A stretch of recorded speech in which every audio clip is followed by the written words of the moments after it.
از آن روزی که مردن را با چشم خود عیان بینی، ز چشم پرخمارت آبی حسرت را روان بینی.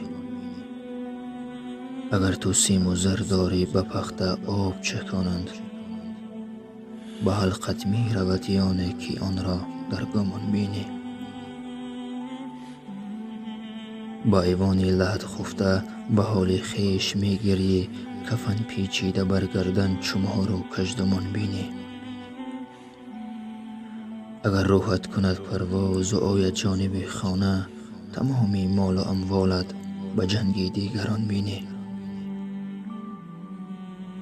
شاهنشاهی که در تختش هزاران پاسبان داشت، پس از مردن تو در گورش دو پارچه استخوان بینی.